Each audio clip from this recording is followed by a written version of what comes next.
Hey guys, and welcome back to MBT Craft. My name is Escore, and we got our first request by a guy called Hugo Hamster. And yeah, he had some redstone questions, and I thought this would be the perfect opportunity to explain everything I know about about redstone in detail. And yeah, so let's get started. If we activate a source, then the redstone line will be powered for 15 blocks, so you can see the 16th block will not have power anymore. If we know this, we also have to know that if you power a redstone line, the blocks below, or the blocks that are touching the redstone line, are getting powered, and the blocks to each side, but not the top side, are getting powered. So this way it looks like it would be till the 16th block, but it's only getting the power from this block right here. So this redstone line is powering this block, and this block is powering this block. And yeah, that's how it works. If we know this, we can use this to separate two, maybe these could be command blocks, and now we have our comparators here, and we have perfectly separated command blocks. We kind of use, of course, use a longer redstone line to power more command blocks or redstone lamps on the side. And if you activate this, you might think that because this right here is powered, it will give its power to the next command block or redstone lamp, but it will not work. And to do this, you would actually need a repeater like this or a redstone torch. So a redstone torch also works as a NOT gate or a negation, because a redstone torch will produce energy as long as the block that it is attached to is not getting powered. And yeah, that's how redstone torches work. You can also give power upwards to the spot by powering this block right here. And now that we know this, we might think if we put power to this block right here, that these two torches will turn off, but this does not work because we're not actually powering this block, and this block cannot power this redstone torch. So this does not work. We have to actually power the block that the redstone torch is attached to. We can also use a spot like this, which kind of looks strange because it's not connected, but it still works. Now that we know this, we can set up a little contraption like this, where we say 2 on 1 and 1 on 2 and 3 on 3. So 2 and 1 are switched, have switched their positions, and 3 is 3. So okay, if we activate this, you will now see that it says actually 1, 2, 3. So this command block here is powered first, this is powered the second, and this is powered the third. Which is kind of strange because you might think that it would activate it by this order, 1, 2, 3.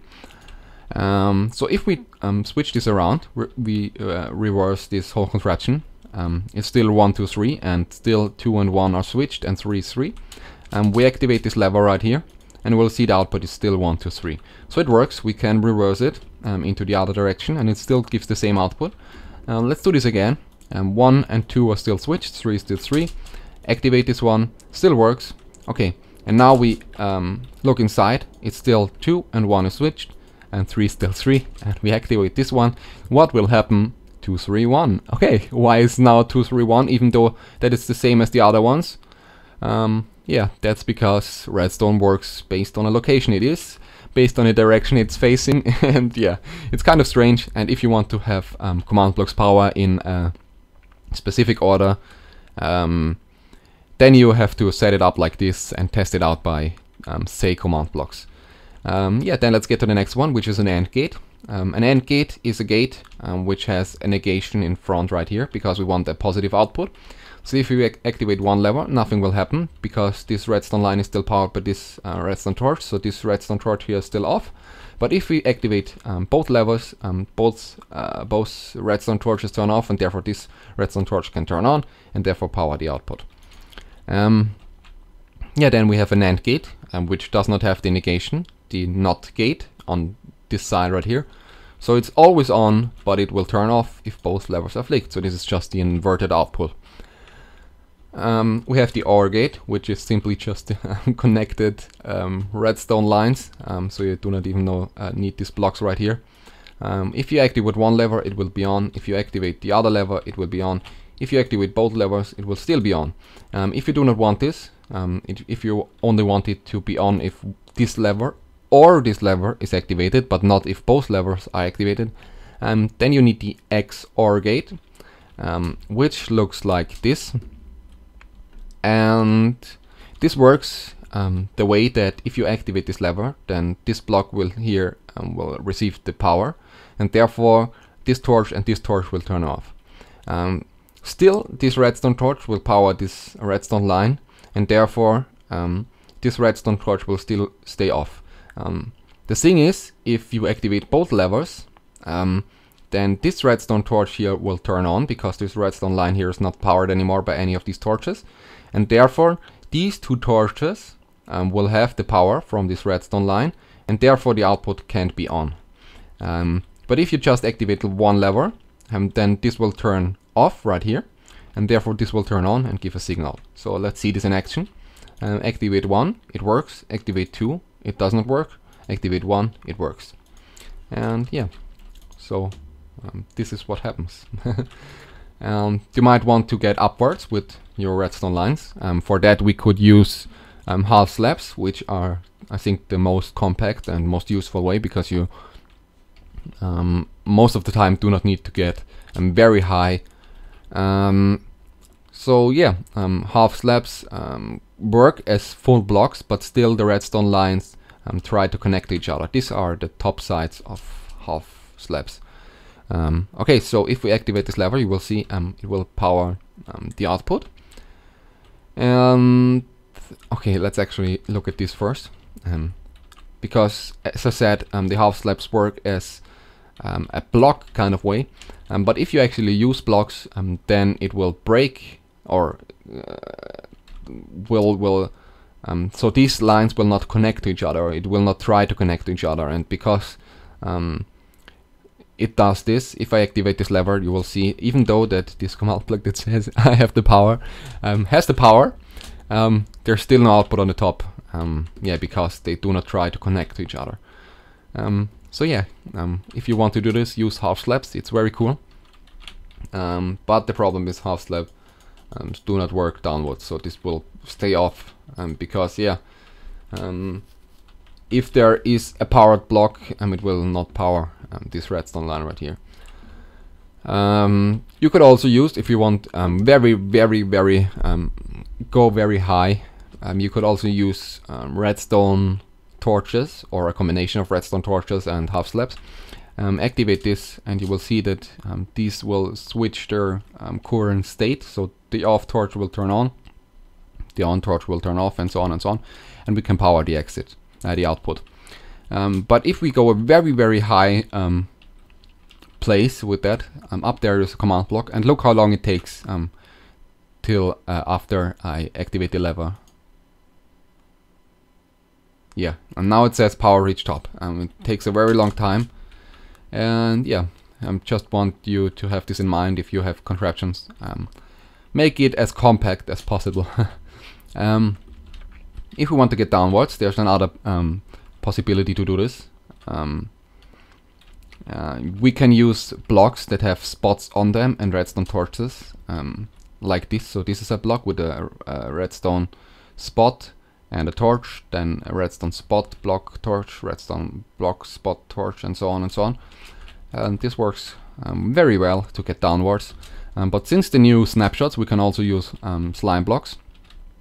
So blocks can give a signal to the next block if they have a repeater right here. So there's a power, then there's the block, and the repeater takes the power from this block and gives it to the output. So we activate this one right here, the piston, and will push the slime blocks downwards. And we can of course retract this because there is an obsidian block, and therefore it will not pull the blocks with it. If we have it the other way around, so we want now get upwards and not downwards, this still works, but we need 2 obsidian blocks, because slime blocks also pull blocks from the sides. So we can retract this and everything works fine. Then we get to the more advanced contraptions. So my mouth is starting to get dry. This one is an RS latch or an RS flip-flop called reset set flip-flop or reset set latch, which is also very known in electronics. So the way this works is if I press the button, this is the set button, the output will be on. If I press it again, it will still stay on. And this will stay on as long as I press the reset button. And if I press the reset button again, nothing will happen. And yeah, that's very nice to save an output signal.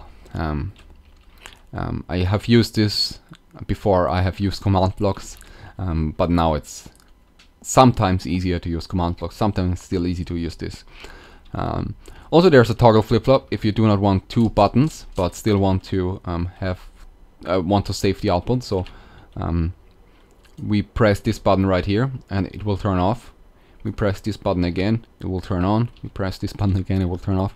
And the way this works is because there's a redstone torch below it that will power this block, and this block will power this redstone line as soon as these pistons, because there's only a space between of two between them. Only one can extend. And yeah, so if I press the button, the one that is currently not extended will extend. And so this block moves, changes the position, and yeah, this torch will power the output. And it's also very useful, but it makes a sound. This is T-flop, toggle flip-flop, yeah. It makes a sound, so we can also use a silent version of this by having dispensers and a hopper. And the dispensers are facing this way, and this dispenser is facing inside this hopper, and this hopper is facing inside this dispenser again. So we have a nice little circle. We press this button, and the item from here will go down here. And if we press it again, the item will go here again. And yeah, that's how it works. I have found this somewhere on the internet. I could not find anymore who created this, but it's still cool and silent, and I have used this one for my picture jump map. Okay, let's see if we can speed this up. The next one is a repeater lock, and a repeater lock will lock the output of a repeater. So if I now lock this repeater right here, it will change its image. If I activate this lever, nothing will happen because it is locked. If I activate this one again, it will give an output signal. And if we activate it again, it's now locked, and now the output is locked the other way. As you can see, nothing will change because it's locked as a positive output. And that's how repeater locks work. The next thing you need to know are pulse shorteners or monostable circuits or pulse circuits, where this right here is just a NOT gate, and the actual monostable circuit is just this torch and this repeater line here, which works like this. That if you activate this lever right here, it will give power to this block right here, and therefore this torch will turn off, so this torch can turn on and activate the output. But after a brief delay, it will give a signal to this block again, so this torch will turn off again. And that's why you just get a pulse. No matter how long you keep this lever flicked, it will still just be this one pulse. And this is pretty useful, for example, for a repeater lock counters. This is just a simple one I came up myself. There are better versions of this online, of course. Yeah, that's how it works. You press a button and the counter will go upwards. So you can now see that if I press the button, there will be one pulse, and this pulse right here, that comes right here, so this is a positive pulse, will then have a short delay with this repeater, and also a short delay with this redstone torch.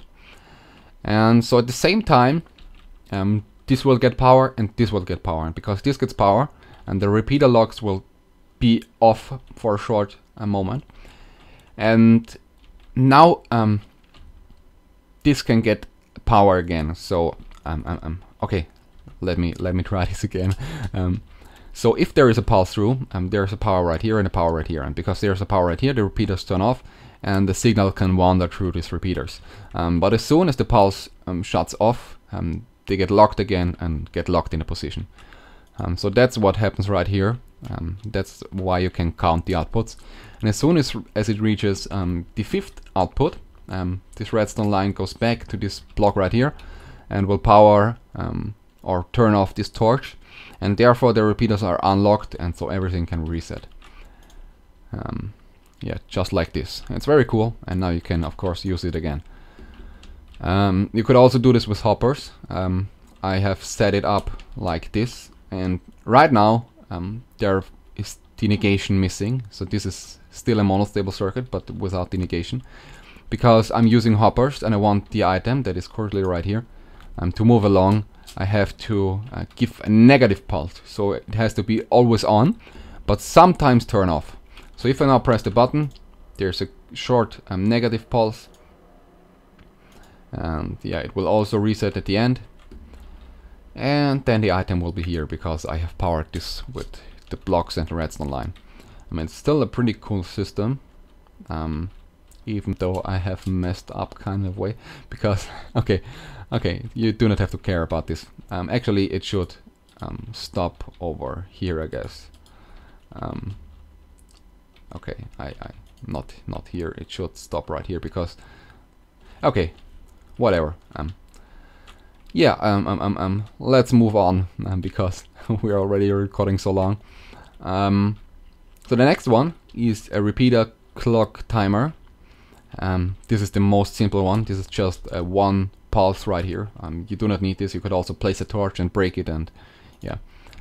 So this is the first clock that most of the people use. Also I use this clock. And this block right here is just to reset everything. So if I want to stop it, I can pull this block up, and therefore the redstone cannot power anymore. This way you can reset it and activate this again and use it again. Yeah, and we can also do this with hoppers. Those hoppers are all connected to each other by pressing Shift key. And yeah, hoppers are more safe to use because sometimes if you use repeater clocks, it will mess up if you log into your server, because if you're not logged in, this is processed in a kind of a weird way, and sometimes it will produce two pulses. So then this repeater is powered and this repeater is powered at the same time, or the pulse will be lost and there's no pulse anymore. And yeah, so be sure to use hopper clocks if you want to be safe. So now this is an RS again, as we have seen over there somewhere, and this is just a more compact version, and this is used with hoppers now. So if I set this one, so it's already set, and we will see that this comparator is turned on, because this comparator has an item inside. This works because this block is not getting powered, but because of this torch will turn on, and so this side of the hopper is now powered and it can't give the item back. This side is not powered, so it can give the item to this side. But if we press the reset button, this will change, because now this block will be powered, therefore this hopper side is powered, and this is not, because the torch turned off. So yeah, you can see that it will now switch the output, and we can actually use this to use the advanced hopper timer, or toilet light as I call it, which looks like this, or this if you want to look at it from this way, or this if you want it from this way, or like this if you need it from this way. Okay, so the way this works is this is the same RS flip-flop right here, but on the reset side of the hoppers, we have a comparator that leads into this block and a torch and into this reset again. So okay, we're pressing this button and setting everything, and as you have seen, we now got the reset signal, and therefore this can go back. So we now have 10 items inside, and these 10 items will move from this position to this position, therefore this will activate because this hopper has one item inside, and then it will move back. So it will stay on for 20 blocks, and there are 10 blocks inside because it has to move to the right side and then to the left side again.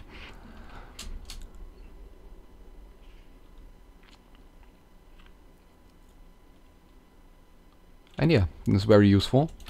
The next thing I want to show you is the comparator. We're almost at the end. So the comparator is testing if A is larger or equal to B. So this is an example. This could be a dustbin in your base where you... Oh, I still have items, okay. We put some items inside, and you can see that these items get tossed into the lava by this dispenser. This could also be an arrow gun, a Gatling kind of thing. And this works because this hopper is taking the items from this chest, giving the items into this dispenser. And now if the dispenser has one item inside, or let's say more than one item, then it will stop because this comparator will always be on. But if we use a redstone line right here, because now it tests, okay, I do not get a signal because there's a repeater. So let's take this out again. We enter items, then there will be a power like this. And okay, it is activated and leads into this block right here, which will then shoot out an item of this dispenser. And it will stay on when there are items, because only one, this repeater here will only be activated once. So we put two items inside, and we can see it will stay on and therefore only shoot one time. So if we now place the redstone line right here, it will then test, is A larger or equal than B, but because there's only one item inside, this is only at the A output strength, so the A strength is very low, just one redstone line, one redstone dust. But because there's a repeater and it will be 15, and we put this right here, it will then see, okay, B is now bigger than A, because this is the B input and this is the A input. And yeah, therefore it will say, okay, you can't give an output anymore because B is larger than A. And because when this output turns off, this repeater is no longer powered, it will then see, okay, B is no longer larger than A because there is no signal. And that's why it starts to blink. It's pretty useful to have this clock kind of thingy here that works with dispensers. Yeah, then we have a fast clock comparator, which looks like this. So we now have the comparator in subtraction mode. If we activate this, you will see that this command block will be powered and saying I am a clock. But unfortunately, this does not work with other redstone devices because they will always stay on. But it works with command blocks, and that's the way that you will use it the most. Okay, so comparators will give the output signal depending on the amount of items they have inside a chest or dispenser or hopper or whatever. And so yeah, this dispenser right here has 41 items inside it, and this one has 42. So this has an output signal strength of 1, and this has an output signal strength of 2. If we hook this up to another comparator in subtraction mode with a redstone line from this one, so this with the 41 and the 42, and this one goes into the A side of this comparator, and this one goes into the B side of this comparator. So 42 and 41.